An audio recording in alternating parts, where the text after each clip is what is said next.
President Ramnath Kovind confers Padma Awards to 128 recipients in recognition to their contributions in various fields.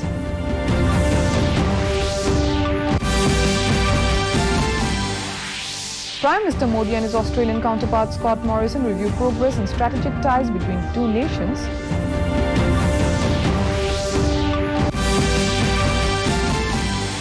N. Biren Singh takes over reins of Manipur government for second time, takes oath with 5 ministers.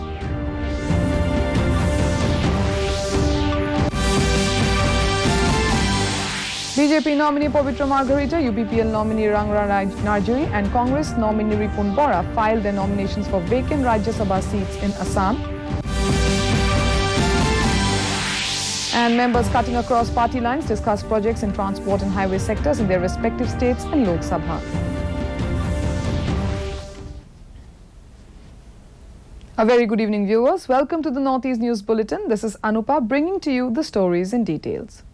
In national news first, President Ramnath Kovind today conferred 2 Padma Vibhushan, 8 Padma Bhushan and 54 Padma Shri awards for the year 2022 at the civil investiture ceremony held at Rashtrapati Bhavan.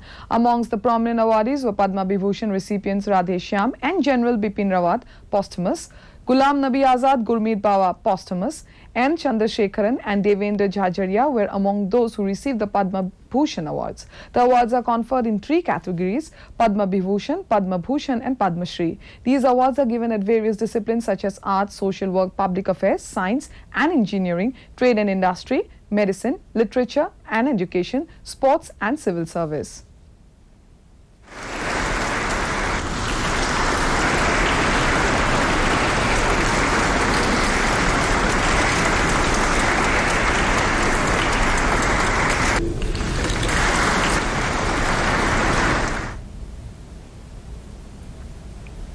In more national news, the second India-Australia Virtual Summit was held today. Prime Minister Narendra Modi and his Australian counterpart Scott Morrison took stock of the progress made on various initiatives under the Comprehensive Strategic Partnership. The leaders discussed views on regional and international issues. Prime Minister Narendra Modi said, in the last few years, the relations between India and Australia have made remarkable progress. He said both the nations have very close cooperation in several areas, including trade and investment, defence and security, education and innovation, science and technology. Modi said the conclusion of Comprehensive Economic Cooperation Agreement will be important for economic ties, economic revival and economic security. Education or innovation, science and technology, इन सभी क्षेत्रों में हमारा बहुत करीबी सहयोग है।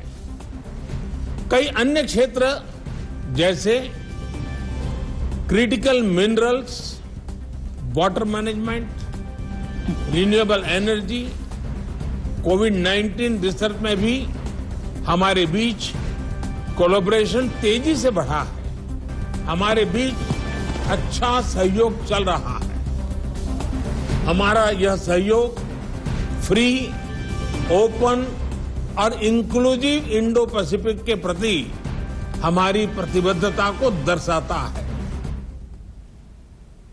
Meanwhile, in a historic move, 29 antiquities have been repatriated to India by Australia.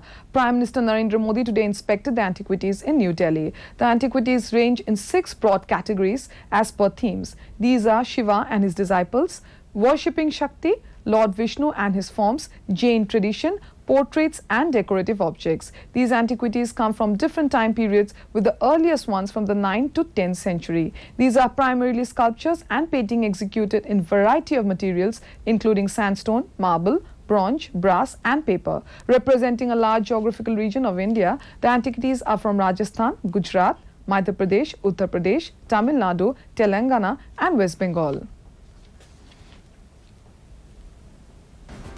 प्राचीन भारतीय कलाकृतियों को लौटाने की पहल के लिए मैं आपको विशेष रूप से धन्यवाद देना चाहता हूं। और आपने जो कलाकृतियां भेजी हैं, इनमें राजस्थान, पश्चिम बंगाल, गुजरात, हिमाचल प्रदेश, इसके साथ कई अन्य भारतीय राज्यों में से अवैध तरीके से निकाली गई सैकड़ों वर्ष पुरानी मूर्तियां और चित्र है। और इसके लिए मैं सभी भारतवासियों की तरफ से आपका विशेष आभार व्यक्त करता हूं। अब Moving on to Northeast now, in Manipur, the Bharatiya Janata Party's first Chief Minister of the state, N. Biren Singh, was sworn in for the second consecutive term at the Raj Bhavan, Imphal today. Governor L.A. Ganeshan administered the oath of office and secrecy to Singh, who was elected from Haingeng Assembly constituency in the recently concluded 12th Manipur Assembly elections. 5 MLAs, 4 from BJP and 1 from the Naga People's Front, were sworn in as ministers of the Council of Ministers. They are Thongam Bishwajit, Yumnam Khemchand, K. Govindas and Nemcha Kripken from the BJP and Awangbo Neomai from the NPF. BJP National President JP Nadda, Assam Chief Minister Dr. Himanta Biswa Sarma, Tripura Chief Minister Biplab Kumar Dev, Union Minister of State Pratima Bhaumik and other senior party leaders attended the swearing-in ceremony. In Assam, BJP nominee for the first vacant Rajya Sabha seat, Pabitra Margharita, today filed his nomination papers in the State Assembly. BJP's coalition partner, UPPL's nominee Rangra Naijiri, also filed his papers for the second seat. Both the nominees filed their papers at the same time. They were accompanied by Chief Minister Dr. Himanta Biswa Sarma, AGP President Atul Bora, State BJP President Bhavesh Kolita and UPPL President Pramod Boru. Polling for the seats will be 31st March. Talking to media, Chief Minister Dr. Sharma expressed confidence of winning both the seats. He said apart from coalition partners, BPF also extended its support. On the other hand, Congress candidate Ripun Bora also submitted his nominations to the Principal Secretary of Assam Assembly, Hemen Das, today. Now it's time for a short break. We'll be back with more news. Till then, stay tuned. जल्दी करो यार, please जल्दी। दूसरा कोई match है क्या? ऐसा ही कुछ है यार, बैंक जाना है दादाजी को लेके। हाँ यार, उम्र होने पर कभी कभी मदद तो लगती है, पर बैंकिंग में नहीं। वैसे भी आरबीआई कहता है सीनियर सिटीजन सबसे पहले। अगर आप 70 साल से ऊपर हैं और आप बैंक नहीं जा सकते तो बैंक आएगा आपके पास जरूरी सेवाएं लेकर, वो भी वाजिब दरों पर। सीनियर सबसे पहले। आरबीआई कहता है जानकार बनिए, सतर्क रहिए।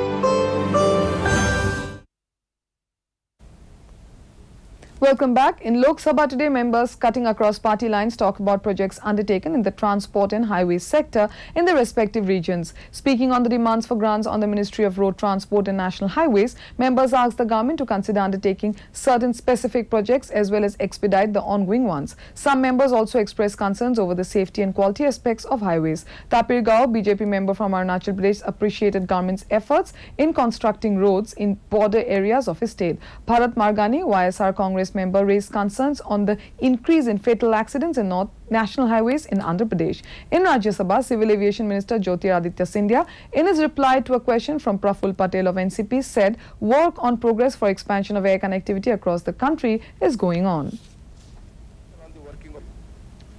In Assam, the question-hour session of the ongoing State Legislative Assembly today was disrupted by noisy protests from the opposition members. In a show of protest, the opposition members staged a walkout from the House. The ruckus was created over an allegation of horse trading of MLAs for the forthcoming Rajya Sabha polls. However, Chief Minister Dr. Himanta Biswa Sarma continued with his replies to questions during the session, ignoring the protest.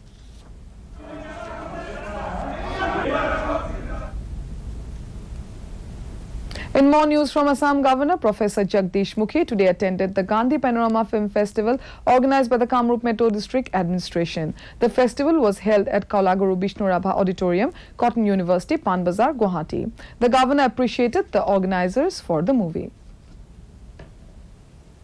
The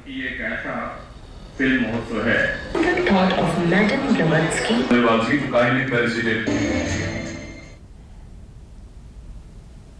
Today is International Day of Forests. On the occasion, Arunachal Pradesh Chief Minister Pema Khandu said that from providing clean air to breathe to help fight climate change, forest is essential for the very survival of all living species on this earth. In his tweet, he called upon all citizens to protect and preserve forests before it is too late. Assam Chief Minister Dr. Himanta Biswa Sarma in his tweet said, and I quote, "Forests are our lungs, so it's our bounden responsibility to ensure their conservation, especially in the backdrop of growing pollution." Unquote. In Tripura, the state government has decided to continue a week-long mixed approach of implementation of the health program MSSKA 2.0. From today, all 8 districts of the state, Chief Minister Biplab Sarma appealed to all to take part in the drive and receive vitamin A supplementation and deworm children during the implementation week. In Meghalaya, upgradation and renovation works are underway in government lower primary schools in the state under phase 1 of NIDA by NABARD online. Chief Minister Conrad said works of 208 government schools are currently undergoing and another 111 will be upgraded soon. That brings us to the end of this evening's bulletin. Thank you for tuning in. Namaskar.